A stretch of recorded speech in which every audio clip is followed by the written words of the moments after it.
Yai, sebelumnya sempat ketemu Mas Gibran, menteri di kabinet soal ke Solo dan menimbulkan isu ada beberapa menteri di kabinet soal ke Solo ke Pak Jokowi, tapi ini kemudian muncul narasi munculnya dualisme kepemimpinan dan ini saya kira itu bagian dari harus diartikan sebagai dari silaturahim tadi dengan bekas presiden, dengan bekas wakil presiden, dengan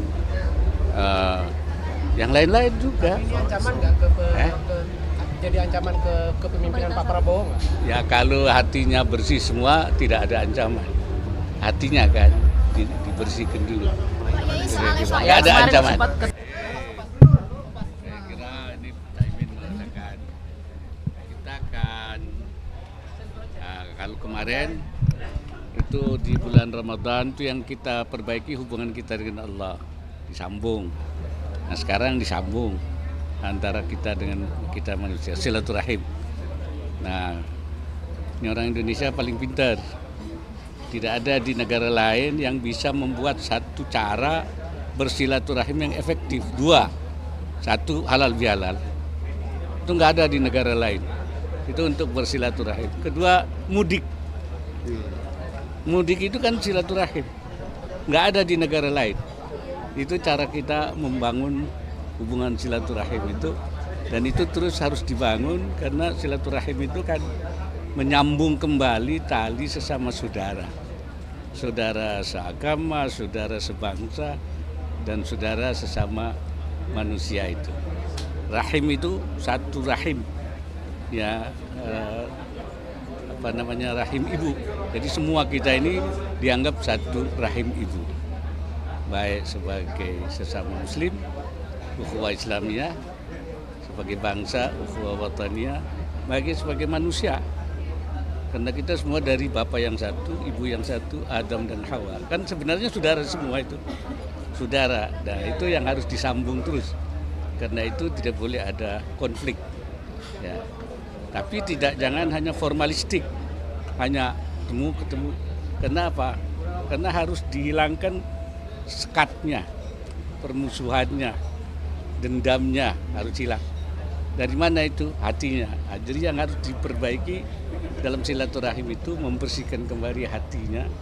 Karena kalau hatinya tidak baik itu perilakunya tidak baik. Kalau ada orang cemberut, itu hatinya berarti tidak baik. Kalau ada orang ngomongnya sengak, itu berarti hatinya tidak baik.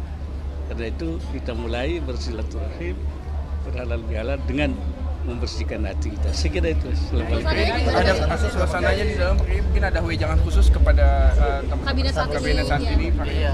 Ini kan ada wejangan-wejangan. Kalau di hal pertama. Ya, saya kira kita semua tahu bahwa situasi sekarang itu kan tidak baik-baik saja. Karena itu harus bekerja keras, harus bersatu, harus mengambil langkah-langkah yang terbaik, lebih mengutamakan yang mana yang harus prioritas yang didahulukan. Saya kira itu aja. Yai, sebelumnya sempat ketemu Mas Gibran, menteri di kabinet soal ke Solo dan menimbulkan isu ada beberapa menteri di kabinet soal ke Solo ke Pak Jokowi, tapi ini kemudian muncul narasi munculnya dualisme kepemimpinan dan ini saya kira itu bagian dari harus diartikan sebagai dari silaturahim tadi dengan bekas presiden, dengan bekas wakil presiden, dengan yang lain-lain juga. Ini ancaman nggak jadi ancaman ke kepemimpinan Pak Prabowo nggak? Ya kalau hatinya bersih semua tidak ada ancaman. Hatinya kan dibersihkan dulu. Nggak ada ancaman. Sempat ketemu Mas Gibran bahas apa Pak Yai? Ya silaturahim juga. Ya, Ada pesan yang disampaikan ke Mas Gibran nggak Pak Yai kemarin? Ya ngobrol biasa lah. Dan saya sebagai orang lebih tua tentu memberikan banyak hal pengalaman saja. Saya kira terima kasih. Jadi soal rencana evakuasi, mungkin soal relokasi, wacana relokasi warga Palestina, mungkin ada tanggapan. Saya kira yang penting itu bagaimana mengatasi kesulitan yang ada di Gaza dengan cara apapun. Kalau itu bisa menyelesaikan tidak ada masalah. Ya tapi kalau memang itu sulit, ya saya kira kita memberi bantuan kepada masyarakat di sana. Sebab memindahkan juga hal yang tidak mudah kan.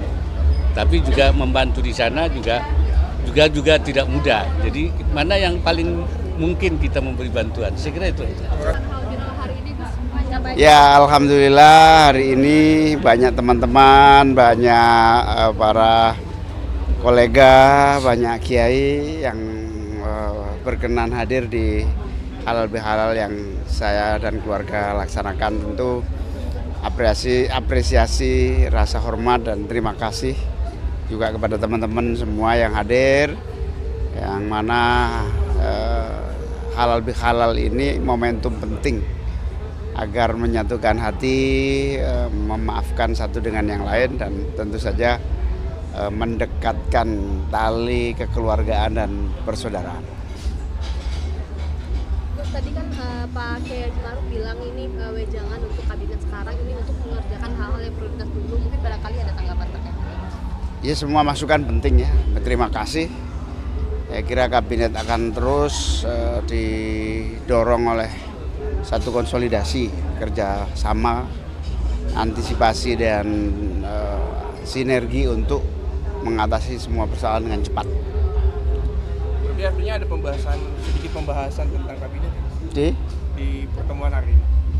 Iya, lebih banyak soal umum-umum aja sih, nggak spesifik. Mungkin ada isu-isu terkait terkini gitu, mungkin ada update dari berbagai kementerian segala macam. Umum semua ya, intinya dengan halal bihalal ini para menteri yang datang meningkatkan ya pola kerja bersama di antara yang hadir, di antara anggota kabinet Merah Putih ini. Tadi Pak Presiden juga menelpon saya menyampaikan selamat halal bihalal hari ini dan meminta kepada sesama menteri untuk terus merapatkan barisan.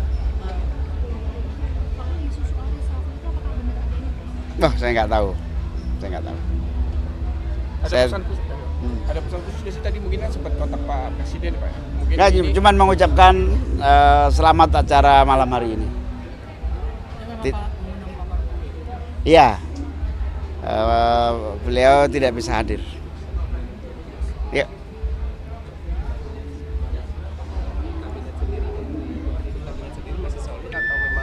Saya nggak pernah dengar isu itu di internal pemerintahan, nggak ada. Ya, makasih ya, makasih semua. Ya. Gus, gimana Gus tadi di dalam silaturahmi? Ya, silaturahmi ya seru ya, akrab, hangat ya. Semua bisa bersalaman satu dengan lain, saling ngobrol. Ada Mas Ahmad Dhani, ada Raffi Ahmad, ada Mbak Mulan. Jadi tambah seru. Sekarang ada beberapa teman-teman yang menyumbangkan lagunya. Kalau saya juga menyumbangkan lagu dalam arti bikin lagu sumbang. Ya, jadi itu. Selain halal bihalal mungkin ada sedikit pembicaraan tentang mungkin struktur negara segala semacam. Kalau secara khusus saya enggak ya. Saya lihat semua saling bicara dan saya lihat akrab itu aja. Yang saya lihat itu bahwa semua tamu yang hadir bisa diterima dengan baik oleh Pak Muhaimin ya dan keluarga. Kemudian semua bisa berbincang-bincang secara khusus ya, satu persatu. Ya, tentu ada yang sambil berdiri, sambil duduk. Saya sendiri tentu bersilaturahim ya, tanya kabar sedikit. Soal urusan kantor nanti dibicarakan pada hari-hari berikutnya gitu. Berarti nggak ada khusus untuk program-program antar. Tidak ada yang menyampaikan sambutan hanya tunggal Pak Muhaimin Iskandar selaku tuan rumah menyampaikan selamat datang, terima kasih dan sekaligus mohon maaf, itu aja. Selebihnya ya perbincangan yang hangat itu tadi. Kerjaan berarti segala macam. Belum sampai di sana. Tapi memang setiap tamu bisa bicara secara khusus dengan Pak Muhaimin satu persatu gitu. Semangatnya setelah lebaran ini nanti kabinet kedepannya akan gimana mungkin barangkali? Ya, tidak hanya soal lebaran, pada saat hari libur pun kabinet kerja dengan baik gitu. Semua saya lihat ya anggota kabinet bekerja meskipun di hari libur. Ya? Soal reshuffle saya nggak pernah dengar itu ya. Ya kalau itu belum ada, cuman kita tentu siap-siap ya, diajak oleh Mensesnek untuk siap-siap, siapa tahu nanti ada arahan dari Presiden, itu aja. Nah tentu Kementerian Sosial punya beberapa fasilitas ya, kalau toh itu misalnya nanti ada arahan yang bisa digunakan untuk evakuasi warga Gaza. Itu pun semua amat tergantung pada arahan Presiden. Untuk kotanya katanya udah disiapkan, Mas. Maksudnya? Kota yang akan dituju. Ya salah satunya, bukan di sana, salah satunya yang kita persiapkan itu di Pangkal Pinang. Terus soal rencana pemberian pahlawan kepada pahlawan nasional kepada pasukan. Oh, pahlawan nasional. Ya nanti kita sedang proses, tentu awalnya adalah masukan dari gubernur. Gubernur mendapatkan masukan dari bupati, wali kota, yang sebelumnya bupati wali kota itu adalah masukan dari masyarakat lewat seminar dan lain sebagainya. Setelah seminar selesai ada sejarawannya, ada tokoh-tokoh setempat ya, dan juga narasumber lain yang berkaitan dengan salah seorang tokoh yang diusulkan jadi pahlawan nasional. Setelah itu nanti prosesnya naik ke atas ke gubernur, ada seminar lagi, setelah itu baru ke kami. Nah di Kementerian Sosial nanti lewat Dirjen Pemberdayaan Sosial kita membuat tim, yang timnya juga terdiri dari berbagai pihak, ada akademisi, ada sejarawan, ada tokoh-tokoh agama, ada tokoh-tokoh masyarakat, membahas usulan-usulan dari gubernur-gubernur, dari berbagai gubernur seluruh Indonesia. Nah setelah itu nanti kita matangkan, saya akan mendiskusikan, memfinalisasi, kami tanda tangani, langsung kita kirim ke Dewan Gelar. Terus terkait dengan ada dinamika terkait dengan penolakan usulan pahlawan buat Pak Soeharto. Ya itu tentu bakal kita semua dengar ya, ini bagian dari proses, semua kita dengar, kita ikuti. Usulan dari masyarakat juga kita ikuti, normatifnya juga kita lalui. Kalau kemudian ada kritik, ada saran, tentu kami dengarkan. Terus update sekolah rakyat sudah berapa data yang disetorkan dari data? Ya sekarang ini yang sudah siap tentu 53 titik. Ada lagi survei 80 titik yang saya tidak tahu nanti dari 80 titik itu ada berapa titik yang bisa dimulai tahun ini pula. Jadi yang bisa di tahun yang sudah pasti yang bisa dimulai tahun ini adalah 53 titik. Sementara 80 lagi masih sedang disurvei oleh Kementerian Pekerjaan Umum. Tetapi yang mengajukan secara keseluruhan, baik itu revitalisasi gedung maupun juga lahan di atas 6 hektar, udah lebih dari 280 kabupaten kota dan provinsi yang mengajukan. Dalam skala persen kira-kira berapa persen Gus terkait dengan kesiapan sekolah rakyat itu Gus? Kalau untuk yang 53 itu sudah 80-an%. Ya, kira-kira 70 sampai 80%, tinggal sekarang rekrutmen siswanya. Untuk rekrutmen kepala sekolah sudah dimulai. Sekarang sudah masuk rekrutmen guru. Nah, yang melakukan rekrutmen ini adalah Dikdasmen, ya dibantu tim yang lain.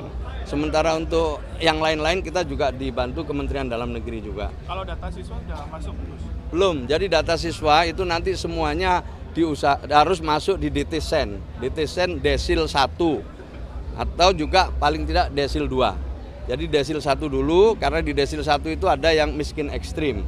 Nah, setelah itu baru nanti kalau sudah tidak ada baru ke Desil 2. Jadi gitu ya, jadi harus masuk data dulu. Setelah itu diseleksi administrasi, diseleksi kesehatannya, lalu nanti ada wawancara dengan orang tua. Nah setelah itu difinalkan dengan bupati wali kota setempat. Berarti Ya. daerah mana yang siap final untuk? Ya belum untuk sekarang untuk ini udah, tapi udah ada 53 itu yang mengusulkan kepala sekolah beberapa kabupaten kota. Yang melapor ke Des Komunikasi yang di Kalibata itu Sudah ada hampir 200 ya, nanti Senin Selasa diteruskan, terakhir Selasa. Jadi kita sudah dengan Des itu kita sudah lebih detail lagi, sudah lebih rinci dengan kabupaten kota dan provinsi. Mudah-mudahan tidak ada masalah. Juli nanti kita paling nggak bisa kita mulailah mungkin masa orientasi dulu gitu. Karena ini latar belakangnya, kemampuannya juga masih berbeda-beda. Gus, 53 titik itu di daerah mana aja Gus secara spesifik? Ya hampir di semua daerah, tapi terutama ya di Jawa, kemudian juga di Sulawesi Selatan ada, di di Sumatera Selatan juga ada, di beberapa titik luar Jawa ada. Ya, tapi Jawa Barat, Jawa Timur dan Jawa Tengah juga ada, itu Banten juga ada. Jadi semuanya sedang diverifikasi, ya. Oke. Selesai ya, jelas ya. Jelas ya, makasih.